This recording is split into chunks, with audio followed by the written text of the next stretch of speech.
नमस्कार। शिक्षा के क्षेत्र में मध्य प्रदेश के बढ़ते कदम पर आयोजित इस विशेष प्रोग्राम में आपका स्वागत है। मैं हूं योगी राज योगेश। शिक्षा के क्षेत्र में देखिए, मध्य प्रदेश में जितने नवाचार हुए, जितने नए प्रयोग हुए और शिक्षा के क्षेत्र में जो सक्सेस रेट मध्य प्रदेश का रहा, वो शायद देश में किसी का नहीं। और एजुकेशन की दृष्टि से मध्य प्रदेश एक बड़ा हब बनता जा रहा है। प्राइमरी एजुकेशन की अपन बात करें, कॉलेज एजुकेशन की बात करें, प्रोफेशनल एजुकेशन की बात करें, कौशल शिक्षा की बात करें, हर सेक्टर में मध्य प्रदेश ने बाजी मारी है और हर क्षेत्र में मध्य प्रदेश एक नई इबारत लिख रहा है। आलम यह कि मध्य प्रदेश में बाहर से आने वाले छात्रों का, जो खासतौर पर पढ़ने आते हैं, उनका प्रतिशत लगातार बढ़ता जा रहा है और मध्य प्रदेश के छात्रों का सफलता में प्रतिशत लगातार बढ़ता जा रहा है।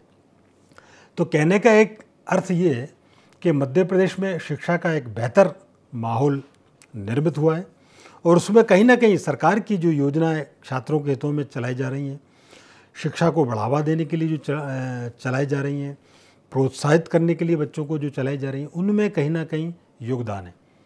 अच्छा, मध्य प्रदेश में देखिए स्थिति है कि मध्य प्रदेश में केवल आप सरकारी स्कूल में बच्चों का एडमिशन दिला दीजिए, बस बाकी स्कूल की किताब सरकार देगी, बस्ते सरकार दे रही है, ड्रेस सरकार दे रही है, स्कूल जाने के लिए साइकिल सरकार दे रही है और आप बड़े हो जाओ तो स्कूटी सरकार दे रही है। कहने का अर्थ है कि आपको हर चीज़ उपलब्ध है, साथ में खाना पीना, भोजन, चाय नाश्ता फ्री। तो मतलब ऐसा माहौल आपको कहाँ मिलेगा? सरकार आपके लिए और क्या करे? केवल बच्चों के पास अब एकमात्र काम बचा है, पढ़ो पढ़ो और आगे बढ़ो। इतना बेहतर माहौल मध्य प्रदेश की सरकार ने उपलब्ध कराया। और ख़ास तौर पर देखिए, केवल शिक्षा का मतलब ये नहीं कि आपने एक एजुकेशन बना लिया, एक सिलेबस बना दिया और बच्चों को पढ़ा दिया। बच्चों को आज की आवश्यकता अनुसार जो आवश्यक शिक्षा है वो दी जाए। आज के दौर की प्रमुख शिक्षा क्या है? टेक्नोलॉजी के मामले में बच्चे आगे बढ़े, कंप्यूटर के मामले में बच्चे आगे बढ़े, एडवांस हों। इसलिए प्राइमरी लेवल से ही बच्चों को वो स्टैंडर्ड मुहैया कराया जा रहा है जो आगे जाके पहले कभी नसीब होता था। आज आप देखिए कि क्लास देखिए, स्मार्ट क्लासेस हो गई हैं, डिजिटल टेक्नोलॉजी से बच्चों को पढ़ाया जा रहा है। ये बात ज़रूरी हो सकता है कुछ कमियां, कुछ खामियां रहती ही हैं, लेकिन बावजूद इसके सीमित संसाधनों में जो बेहतर संसाधन मध्य प्रदेश की सरकार ने उपलब्ध कराए हैं बच्चों को शिक्षा के लिए, शिक्षकों को प्रोत्साहन के लिए। अब पहले वो दौर नहीं रहा जब शिक्षकों को 500 रुपये में और शिक्षा कर्मी और जो बना दिए गए थे, वो कर्मी कल्चर समाप्त किया मध्य प्रदेश की सरकार ने। आज बेहतर वेतनमान मध्य प्रदेश के शिक्षकों को मिल रहा है। शोध के नए नए आयाम खुले हैं। समयमान वेतनमान चतुर्थ जो लंबे समय से लंबे था, उसको सरकार ने हरी झंडी दे दी। और भी शिक्षकों के हित में बहुत सारी योजनाएं भी सरकार चलाती है। ये ऐसी एक संवेदनशील सरकार है जो शिक्षा के क्षेत्र में, बच्चों के क्षेत्र में और शिक्षकों के क्षेत्र में काम करती है। तो आज इस प्रोग्राम में इन्हीं सब बातों पर चर्चा करेंगे और चर्चा के लिए खास पैनल हमारे साथ स्टूडियो में है। मैं आपका परिचय करा दूं। मेरे साथ हैं शिक्षाविद हरीश मारन जी। हरीश जी, प्रोग्राम में आपका बहुत बहुत स्वागत है। नमस्ते। हमारे साथ ऑनलाइन जुड़े हैं वरिष्ठ पत्रकार राहुल रंजन जी। राहुल जी, आपका भी बहुत बहुत स्वागत है। राहुल जी, मेरी आवाज़ आपको मिल रही है? हाँ जी, हाँ जी, हाँ जी भैया, स्वागत है आपका बहुत बहुत इस प्रोग्राम में। धन्यवाद, सारे श्रोताओं को भी धन्यवाद। ठीक है, चूंकि आप एजुकेशन फील्ड में रहे हैं और हायर एजुकेशन के मामले में आप बड़ी विशेषज्ञता रखते हैं, एक मैं शुरुआत आपसे ही करता हूं, फिर मैं हरीश जी आपके पास आऊँगा। राहुल जी, ये बताइए कि मध्य प्रदेश में जो शिक्षा के क्षेत्र में सरकार के द्वारा जो प्रयास किए जा रहे हैं, निश्चित तौर पर बहुत सारे दिशा में सरकार ने काम शुरू किया है। चाहे कौशल शिक्षा की बात करें, प्रोफेशनल एजुकेशन की बात करें, मिडिल एजुकेशन की बात करें, प्राइमरी एजुकेशन की बात करें और हायर एजुकेशन की बात करें। तो ये बताइए, मध्य प्रदेश ने कई क्षेत्रों में अपने नए कीर्तिमान रचे हैं। आप इस बात से कितना इत्तेफाक रखते हैं? दूसरा, शिक्षाविद होने के नाते आपकी इस विषय पर क्या राय है? योगी राज जी, एक तो पहली सबसे बड़ी बात यह है कि पूरे हिंदुस्तान में शिक्षा पे भरोसा किया जा सकता है, वो एक राज्य है मध्य प्रदेश जी। आप सिर्फ यहाँ डिग्रियां ले ले या पढ़ाई कर ले, इन सारी डिग्रियों पे या पढ़ाई पे एक भरोसा जो कायम होता है वो है मध्य प्रदेश में एक सबसे बड़ी चीज। क्योंकि अन्य राज्यों में आप देखिए कि एक समय था कि महाराष्ट्र इस मामले में बहुत आगे था और महाराष्ट्र का एजुकेशन टॉप माना जाता था, लेकिन वो अब यह पिछड़ गया इस मामले में। तो एजुकेशन में सबसे बड़ी चीज क्या होती है कि आप समय पे पढ़ाई और समय पे परीक्षा होना और उनका रिजल्ट आना। तो आप हायर सेकेंडरी एजुकेशन से लेकर के कॉलेज एजुकेशन तक आप देखोगे तो यहाँ शिक्षाएं या फिर क्लासेस जैसी चलती हैं विश्वविद्यालयों में या कॉलेज में या स्कूल्स में, उसके साथ में टाइम पे परीक्षाओं का होना और टाइम पे रिजल्ट होना, ये सबसे बड़ा भरोसा होता है किसी भी इस क्षेत्र में और खासतौर से शिक्षा के क्षेत्र में, क्योंकि उससे होता यह है कि आगे छात्रों का न वर्ष खराब होता है न किसी भी तरह का उनको आर्थिक नुकसान होता है, पहली चीज। दूसरी चीज क्या है कि मध्य प्रदेश का जो भौगोलिक वातावरण है या भौगोलिक क्षेत्र जिस तरीके का है, यहाँ वातावरण जिस तरीके का क्लाइमेक्स है वो छात्रों को भाता है। बाकी किसी और प्रदेश में ऐसा क्लाइमेक्स है नहीं, ये पढ़ने के अनुकूल है। जो पढ़ने के लिए बहुत माकूल स्थिति जो मानी जाती है वो मध्य प्रदेश का है। तो मध्य प्रदेश की आबो हवा इस तरह की है कि छात्रों को बिल्कुल किसी भी राज्य का छात्र हो मध्य प्रदेश में आकर के सरवाइव कर सकता है, पढ़ सकता है। तो ये बहुत बड़ी चीज होती है, किसी और राज्य में ये नहीं मिलेगा। कहीं गर्मी बहुत ज्यादा है, कहीं पानी बहुत होता है, कहीं ट्रैफिक का जंजाल बहुत ज्यादा है ना, और कहीं फीस का कल्चर बहुत ज्यादा है। तो ये अपवाद हो सकते हैं, मध्य प्रदेश में भी अपवाद है, उन पर बाद में आऊंगा। लेकिन जो अच्छाइयां हैं, ये सबसे बड़ी अच्छाई है कि सरकार ने इस पर ध्यान दिया और सरकार ने इस ओर ध्यान देने के साथ में उसको प्रोग्रेस भी किया। आपको याद होगा 80 के दशक में सरकारी मेडिकल कॉलेज, इंजीनियरिंग कॉलेज इसके अलावा कहीं नहीं था, या मध्य प्रदेश का हो या उत्तर प्रदेश, बिहार, तमाम जगह के जो स्टूडेंट थे वो महाराष्ट्र के प्राइवेट कॉलेजों में या सरकारी इंजीनियरिंग या मेडिकल कॉलेजों की ओर मूव करते थे और एक बहुत बड़ा सेक्टर महाराष्ट्र की ओर चला जाता था। लेकिन अब वहां से या अन्य प्रदेशों से मोह भंग हुआ, वो छात्र अब मध्य प्रदेश में आना चाहता है। इस वजह से मध्य प्रदेश में आप इंजीनियरिंग चले जाइए, मेडिकल में चले जाइए, यहाँ तक कि सामान्य, मैं खुद पत्रकारिता विभाग में माखनलाल चतुर्वेदी पत्रकारिता विश्वविद्यालय में हूँ। यहाँ आप देखेंगे कि उत्तर प्रदेश, बिहार, राजस्थान, यहाँ तक कि अब नागालैंड, मणिपुर और श्रीनगर तक के बच्चे यहाँ आकर के पत्रकारिता की शिक्षा लेने लगे, जबकि मध्य हिंदुस्तान के बहुत जगह बड़ी बड़ी यूनिवर्सिटियां हैं पत्रकारिता की, वहाँ पढ़ाया भी जा रहा है, लेकिन बच्चे वहाँ नहीं जा रहे, इसलिए कि यहाँ माहौल इस तरीके का बना हुआ है। और आप बाकी अब तीसरी बात में देखें कि आर्थिक रूप से क्या फायदा हो रहा है। तो मध्य प्रदेश में कहीं भी हो फीस बहुत अधिक है, इंजीनियरिंग की हो, मेडिकल की हो, और बाकी लोअर स्तर के बीए बीकॉम तक की भी फीस बाकी स्टेट में ज्यादा है, जो मध्य प्रदेश में बहुत ज्यादा कम है। हालांकि फिर भी लगता है कि मध्य प्रदेश में यह फीस अधिक है, इस पे नियंत्रण किया जाना चाहिए। तो अब उसके लिहाज से आप देखेंगे तो मध्य प्रदेश में इंजीनियरिंग और मेडिकल कॉलेजों की संख्या बढ़ गई है, लेकिन 1.5 दशक के अंदर बहुत ज्यादा मेडिकल कॉलेज हो गए हैं, बहुत अधिक नर्सिंग कॉलेज हो गए हैं, बहुत ज्यादा इंजीनियरिंग कॉलेज हो गए हैं, और सब में आप ये देखिए मध्य प्रदेश के छात्रों का ही अकेला कोटा नहीं हो रहा, ये तमाम देश के अन्य राज्य भी के छात्र भी यहाँ आकर के शिक्षा ले रहे हैं। ठीक बात कह रहे हैं आप राहुल जी, ये आपने बहुत बेहतर बात की। और आप देखिए कि मैं आपको एक थोड़ा सा इन्फॉर्मेशन कर दूं, मध्य प्रदेश में आज़ादी से लेके कांग्रेस सरकार तक, मतलब ये मैं आंकड़े बता रहा हूँ 2003 तक के, मात्र 6 मेडिकल कॉलेज थे और आज 38 से अधिक मेडिकल कॉलेज है, और आने वाले 2-5 सालों में ये 50 पहुंचने वाली ये संख्या मेडिकल कॉलेजों की, और जो सीट पहले हुआ करती थी वो डबल और ट्रिपल हो गई है। तो एक बेहतर मेडिकल एजुकेशन का बड़ा हब मध्य प्रदेश बनता जा रहा है। इंजीनियरिंग का जैसे कि आपने जिक्र किया, इंजीनियरिंग के सबसे ज़्यादा कॉलेज आज मध्य प्रदेश में, और दूर दराज के क्षेत्र के लोग यहाँ आकर पढ़ रहे हैं, सस्ती एजुकेशन, सस्ती फीस में यहाँ पढ़ाई कर रहे हैं। मैं हरीश जी को चर्चा में लाना चाहता हूँ।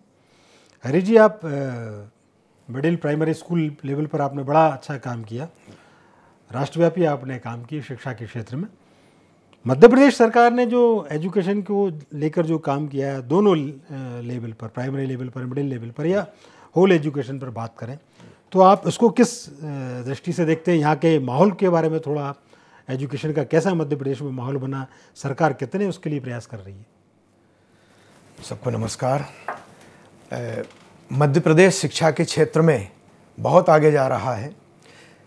विशेष रूप से हमारा चूँकि प्रदेश की भौगोलिक स्थिति ऐसी है कि ग्रामीण क्षेत्र है और पहाड़ी क्षेत्र है, लेकिन हर चीज़ का ध्यान रखा गया है सर्व शिक्षा अभियान के माध्यम से और भी अन्य जो भी योजनाएं रही हैं सबके माध्यम से, और वो जो मूलभूत सुविधाएं बच्चे को मिलना चाहिए उसको देने का पूरा प्रयास किया है। अब मुझे एक बात बहुत अच्छे से है कि अन्य प्रदेशों में मैं देखता हूँ कि अंग्रेजी उनकी प्राइमरी लेवल पर नहीं थी। लेकिन हमारे यहाँ वर्ष 2-3 के बाद से ही हमारे प्राइमरी के बच्चों को अंग्रेजी का ज्ञान वगैरह कराया गया, पुस्तक कराई गई, और आज बच्चे हमारे अब उस अंग्रेजी भी खूब सीख रहे हैं, पढ़ रहे हैं बढ़िया।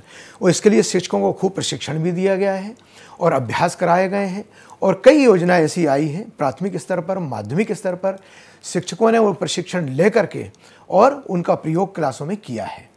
और बच्चों को रुचिपूर्वक गतिविधियों के माध्यम से वो शिक्षण कराया जाता है। माननीय प्रधानमंत्री जी ने हमारे जो नई शिक्षा योजना जो नीति है 20, उसके अंतर्गत भी काफ़ी कुछ इन चीज़ों का ध्यान रखा है कि बच्चे की जो मूल मातृभाषा है उसका इसमें समावेश किया जाए। तो बच्चे आते हैं, स्थानीय स्तर पर जो उनकी बोली भाषी है वो विचार व्यक्त करते हैं, शिक्षक उसमें सुधार करते हैं और उनको नया ज्ञान देने का प्रयास करते हैं। और व्यवसाय कौशल भी उनमें बढ़ाने के लिए मिडिल स्तर पर 6 से 8 उसके लिए भी उन बच्चों को प्रोत्साहित किया जा रहा है कि उनको मूलभूत चीज़ों को वो सीखें। और इसके लिए बुनियादी शिक्षा भी हमारे यहाँ, चूँकि बच्चों का लगा कि अक्षर ज्ञान और संख्या ज्ञान में ये बेसिक चीज़ें देना बहुत ज़रूरी है, तो उसके अंदर FLN पद्धति के माध्यम से बच्चों को पढ़ाया जा रहा है, जो पूर्णतः गतिविधि आधारित होता है। शिक्षक जो है केवल एक सुविधादाता होता है और बाकी बच्चे सब करते हैं, पीछे से उनको वो केवल सपोर्ट करता है। और उनके लिए इतनी अच्छी किताबें बनाई है, उन किताबों में सामग्री का भी उल्लेख है, क्या क्या सामग्री इस पाठ को पढ़ना है, क्या क्या करना है, क्या क्या, वो सब पूरा सेट दिया जाता है, चाहे भाषा हो, चाहे गणित हो, चाहे अंग्रेजी है। और ग्रुप में, व्यक्तिगत, हर प्रकार से, और जो शिक्षक के साथ में सब गतिविधि करते हैं, बच्चे सीखते हैं। और उनकी पुस्तकें इतनी बढ़िया है कि उसके अंदर पूरे अभ्यास वगैरह की उनको लिखने का, करने का सारा मौका दिया जाता है। किस लेवल पे होता है ये? प्राथमिक लेवल पर होता है। उनकी जो वर्कशीट वगैरह, जो अभ्यास पुस्तिका बनाई गई हैं और बढ़िया कलरफुल बनाई गई हैं, बच्चों का मन लगता है उसमें। उनको चित्र भी बनाना रहता है, ड्राइंग करना रहता है, उनमें कुछ सजावट करना रहता है, तो बच्चे बहुत रुचि से गतिविधि करते हैं। इसके साथ अर्थ है कि खेल खेल में एजुकेशन, खेल खेल में वो बच्चे को खेल भी ऐसे दिए हैं जो बच्चों को आनंद भी आता है और वो सीखते भी हैं। तो दोनों प्रकार से शिक्षण कार्य कराया जा रहा है। हमारे माननीय मुख्यमंत्री डॉक्टर मोहन यादव जी ने इसमें और 4 चांद लगा दिए हैं और उन्होंने काफ़ी शिक्षकों को भी प्रोत्साहन दिया है, बच्चों को भी प्रोत्साहन दिया है, और किसी प्रकार की कमी नहीं है। बच्चों में नवीन ज्ञान प्राप्त हो, उनकी ज्ञान वृद्धि हो, इसके लिए लाइब्रेरी, जो पुस्तकालय वाली जो योजना है, तो हर वर्ष उन्होंने लगातार 4 वर्ष से मैं देख रहा हूँ, प्राथमिक स्तर पर, माध्यमिक स्तर पर पुस्तकों का सेट उपलब्ध कराते हैं वो बच्चों को, और बच्चे पढ़ें। वो हर प्रकार का ज्ञान उसमें होता है, कहानी भी होती है, कविताएं भी होती हैं, विज्ञान संबंधी जानकारी होती है, भाषा संबंधी होती है। अच्छा, ये सब जो आप बता रहे हैं, हाँ, इनकी एजुकेशन के उसी का पार्ट है अपने कक्षा के उसका, कि ये अलग से करना पड़ता है? नहीं, एजुकेशन का ही पार्ट है। आपके जो कोर्स में जो मेन चीज़ तो क्या होती है, अवधारणा। बच्चे को हमको कॉन्सेप्ट क्लियर करना है, वो सिखाना है। अब उसके लिए साधन आप उपयोग कर लीजिए, स्कूल की पुस्तक का उपयोग कर लीजिए, अभ्यास कर लीजिए, लाइब्रेरी में आपके पास पुस्तक है उससे संबंधित विषय वस्तु से, उसका उपयोग कर लीजिए और बच्चों को सिखाइए, और टीचर इसका उपयोग करते हैं। बिल्कुल। तो ये एक जो मैं जो नवाचार की जो बात कर रहा है उसका आपने आगे बढ़ाया, और ये बहुत सर्वश्रेष्ठ उदाहरण है। और होता यही था कि एजुकेशन को लेकर बच्चों के मन में एक जो फियर रहता था कि अरे वहाँ मतलब कई एकदम से पढ़ाई के नाम पे भागना, तो बच्चों को शिक्षा के प्रति आकर्षण बढ़े और प्राइमरी लेवल पर बढ़े। तो शायद ऐसा लगता है ये प्रयोग सफल साबित हो रहा है। राहुल जी, प्रोफेशनल एजुकेशन की जहाँ तक माहौल है मध्य प्रदेश में, एक समय यह था कि वो इंफ्रास्ट्रक्चर ही उपलब्ध नहीं हो पाता था कि हम बेहतर शिक्षा दे पाएँ। वो कॉलेज नहीं मिल पाते थे, कॉलेज होते थे तो वो बिल्डिंग नहीं मिल पाती थी, बिल्डिंग होती तो वो लैब नहीं मिल पाती थी जो आज की आवश्यकता। लेकिन आज के दौर में तो सब एक से एक बेहतरीन और इंटरनेशनल लेवल के यहाँ पे कॉलेज और यूनिवर्सिटीज़ बनी हुई हैं।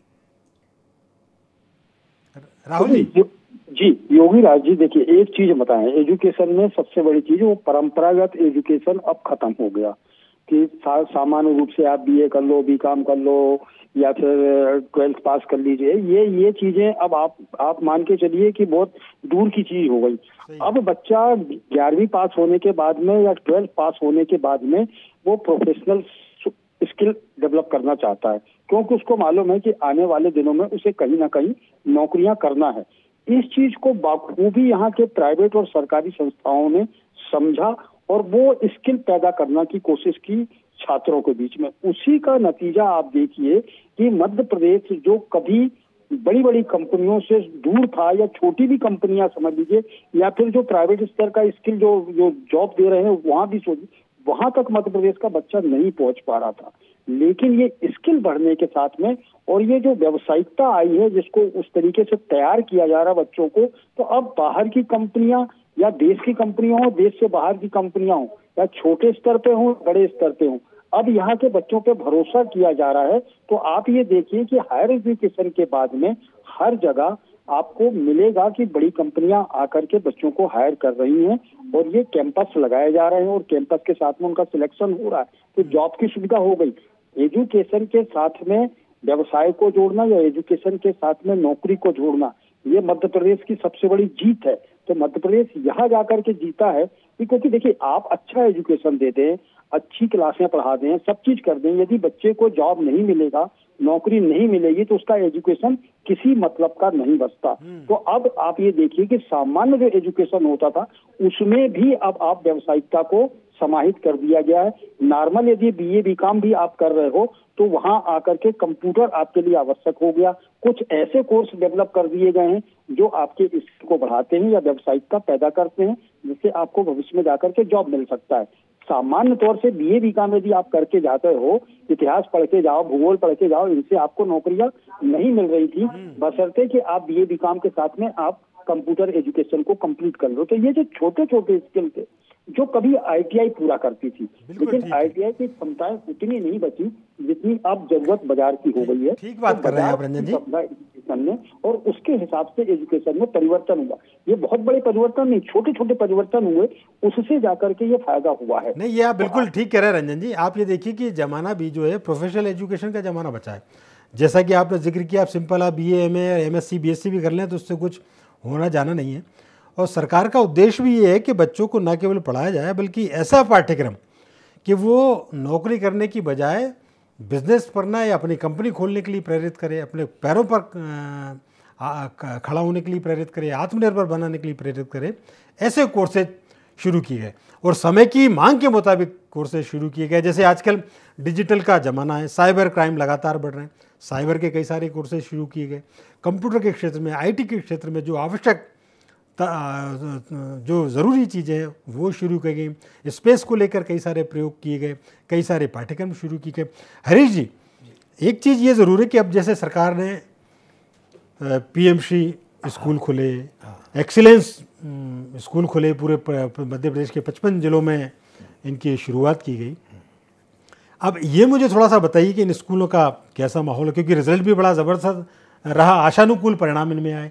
कई जो स्कूल रहे जो पीएम श्री और जो इस स्तर के जो उन्होंने सरकार ने शुरू किए थे, उन्होंने तो देश और विदेश में बड़ा टॉप स्थान हासिल किया। जी, ये पीएम श्री योजना और सांदीपनी स्कूल जो है, इसी में भी काफ़ी, और ये नवीन एक कॉन्सेप्ट रहा है प्रदेश में अभी, और इसमें काफ़ी काम हो रहा है। और अभी जो स्कूल हायर सेकेंडरी थी इनको पीएम श्री कर दिया गया है, और यहाँ शिक्षकों की भी विषयवार नियुक्तियाँ वगैरह रही हैं, और विशेषज्ञों के द्वारा बच्चों को अलग से उपचारात्मक शिक्षण भी कराया जाता है, और वो सब उनसे जो परीक्षा की तैयारी के लिए जो होता है आवश्यक, वो पूरा बच्चों को ज्ञानवर्धक वो देते हैं। और इस प्रकार से बच्चे अच्छी तैयारी कर रहे हैं तो उसका परिणाम भी अच्छा आ रहा है। बच्चों को प्रोत्साहन भी दिया जाता है, उनको नेतृत्व में भी आगे किया जाता है। बच्चों को जगह जगह जहाँ इस प्रकार की एग्जीबिशन वगैरह या होती है, यहाँ जहाँ उनको मॉडल बना करके उनको प्रेजेंटेशन करना होता है, उसका उनको प्रोत्साहन प्राप्त होता है। तो जब बच्चों को निश्चित है कि उनको कोई कार्य करें और उसकी प्रशंसा और आगे होता है तो वो करते हैं, और जो आवश्यक मूलभूत सुविधाएँ हैं वो सब उनके द्वारा उपलब्ध कराई जा रही है। पुस्तकालय है, लाइब्रेरी है, प्रयोगशालाएं हैं, विषय विशेषज्ञों की वो है, उनका जो कठिन जब बिंदु है उनको चिन्हित करना, फिर उन पर उनको बच्चों वो कमजोरियों को दूर करना, इन सब का परिणाम है कि हमारे यहाँ प्रदेश में रिजल्ट अच्छा आ रहा है, वो बच्चे अच्छा कर पा रहे हैं। ये बिल्कुल आपने ठीक कहा कि सरकार ने माहौल एक निर्मित किया। जी। अच्छा, एक महत्वपूर्ण बात और ये कि न केवल स्कूल खोले, न केवल इंफ्रास्ट्रक्चर मजबूत किया, अत्याधुनिक लैब बनाई, प्रयोगशालाएं बनाई, बल्कि उन स्कूलों तक बच्चों को पहुंचाने की व्यवस्था भी सरकार ने की। हाँ, साधन बसें चल रही हैं उनको, और वो लाना ले जाना करते हैं। और अभी देखिए नेतृत्व की भी बात है। अभी पहले हमारे स्कूलों में चलता था बाल कैबिनेट, उसमें प्रधानमंत्री और शिक्षा मंत्री और स्वास्थ्य मंत्री इस प्रकार के सब पद होते थे। आज ही हमारे माननीय मुख्यमंत्री जी ने वो शायद नई योजना, हाँ, बाल संसद के रूप में, हाँ नहीं उसको सरपंच, हाँ ग्राम पंचायत का जो है वो कॉन्सेप्ट उनको क्लियर होगा, स्वयं वो चुनाव करेंगे, स्वयं बनेंगे, नेतृत्व करेंगे, तो हमको पढ़ाने की आवश्यकता नहीं है। बच्चे स्वयं अपने आसपास क्या घटित हो रहा है उस सबको वो जान सकेंगे। बिल्कुल। तो कहने का अर्थ है, देखिए कहने को तो आपके पास भी बहुत है, रंजन जी के पास भी बहुत है, और एजुकेशन के क्षेत्र में चूंकि मध्य प्रदेश सरकार ने इतने ज़्यादा काम किए कि आधे घंटे के प्रोग्राम में उसको समेटना असंभव है, लेकिन फिर भी बहुत ज़बरदस्त काम मध्य प्रदेश में हो रहा है। और आप देखिए कि मध्य प्रदेश वो है कि जहाँ पढ़ने के लिए साक्षात प्रभु श्री कृष्ण यहाँ पधारे। तो आज ये देखिए माहौल ऐसा बन गया, पूरी दुनिया के लोग मध्य प्रदेश में शिक्षा लेने के लिए ललायित हैं। तो निश्चित तौर पर सरकार इसके लिए बधाई की पात्र है। आप दोनों ने चर्चा में हिस्सा लिया, शिक्षा के क्षेत्र में नवाचार के लेकर आपने बातचीत की, आप दोनों का बहुत बहुत धन्यवाद, शुक्रिया। तो प्रोग्राम में फ़िलहाल इतना ही। आप हमारे साथ बने रहिए, जुड़े रहिए और देखते रहिए IND24। नमस्कार।